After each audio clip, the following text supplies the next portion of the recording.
All right. At the time of this recording, it's the middle of the night.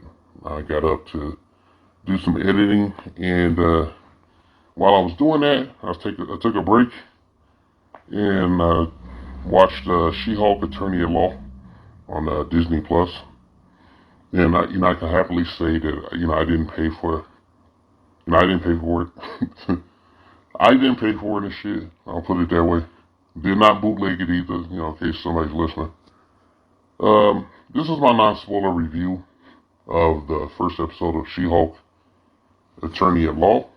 When I gotta admit, it was entertaining. There is identity politics in it, but it's somewhat muted until the very last parts of the episode. The episodes are very short. They're like 22 minutes, 37 seconds long, excluding credits. And when there's an end credit sequence, but it's just a gag or something. It's just, it's filler, it's fluff. No big deal. You're not missing anything if you don't watch it. But yeah, I watched it. It was entertaining. I looked around on social media and some of the endorsed content creators. They've been made privy of multiple episodes of the show, and they say that the feminism gets really bad, like in the next couple episodes. So I'm thinking about avoiding that, altogether, and just picking it up probably in like late October or November, because I don't want to see the feminism shit. And if I have to watch it, I'd rather just see them both, just so I could see some action, But I've been told there's not much action in the next couple episodes. It's pretty much like a lawyer show, with a big green CGI character in it. The CGI seems to have been repaired for the most part.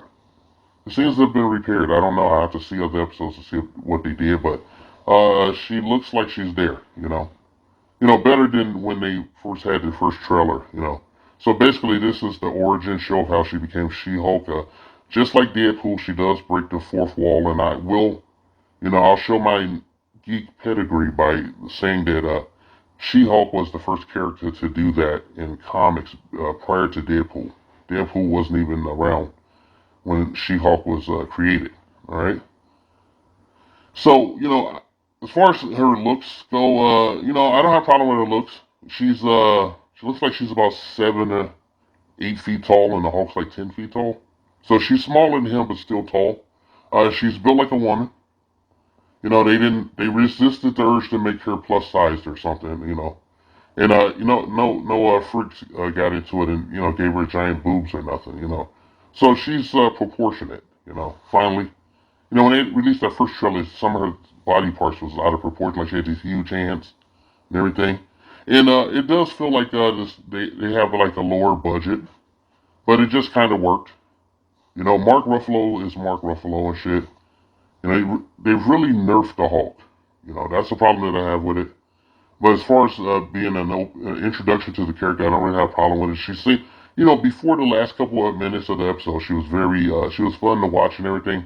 She's kind of a prick, but then again, you have to take into consideration that she is an attorney, they don't have the best reputation. So, it kind of fit with the character, so I'm not really shitting on it, you know? And, we did get to see another Marvel character villain, Titania, I think it is. I used to read a lot of Thor comics, and she was in there, and she was probably, in the Thor comics that I read, she was kind of a comedic character, but here, is represented by Jamila Jamil. It's like a woman of color, pretty tall and everything. They have her looking like a fucked up version of Peg Bundy and shit. She doesn't even wear her costume from the comics, and I have to subtract a star for that, okay? I have to subtract a star, you know? I just can't let them skimp on, that shit. That was a real shitty to have her come in wearing this Peg Bundy-like outfit. It looks really bad and cheesy. And I know for a fact that on social media, the actress that played that character did, you know, admitted feeling embarrassed wearing that shit. Okay, she should have felt embarrassed wearing that shit. She didn't. They fucked up, dropped the ball. The showrunner, I think her name is Jessica Gao or whatever. It's like a plus-sized Asian woman. And they had like a little premiere, and they just had all women there just sitting up talking, and it was real cringy and awkward and shit, and I think they should dial that back. I think they should really dial that back in service of the character, the intellectual property as a whole.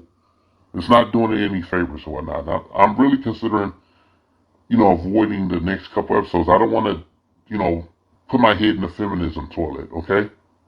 I understand feminism, but, television feminism is annoying as fuck because a lot of these female writers aren't up to snuff and shit. And, they're kind of like hacks and they're just writing stuff. It's what we have here is like the women making the shit. They don't have any real life experience and shit, so whatever they're writing that reads is kind of fake and cringy. It's like if somebody was really talking like that to you, you call them to the curb. However you would do it. So Jen comes off as sort of like a dick, like mean and everything. But because she's an attorney, you can kind of let it go, you know. And Mark Ruffalo's Hulk is just really, he's like nerfed and everything. He's still the Hulk from Endgame, and they explain some stuff, the whole origin is a toss away. Originally, Jennifer Walters was targeted to be, assassinated by some guy, some mobsters or something she was doing a case against. And she got shot and her cousin did a transfusion. They've changed that. I don't really have a problem with them changing it and everything.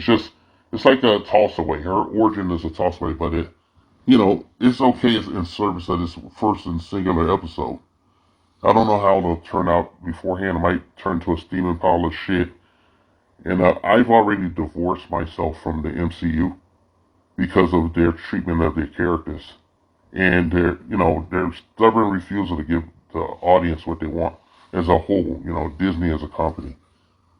Now I don't want to, drag this on any further. So, out of 4 stars, I'm gonna give She-Hulk. I'll cheerfully give it 3 stars. Well, not because I have it on good.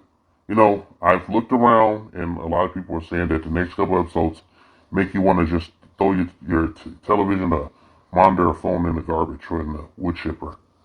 That being said, this has been a non-spoiler review of She-Hulk Attorney at Law. Please like, subscribe, and hopefully comment.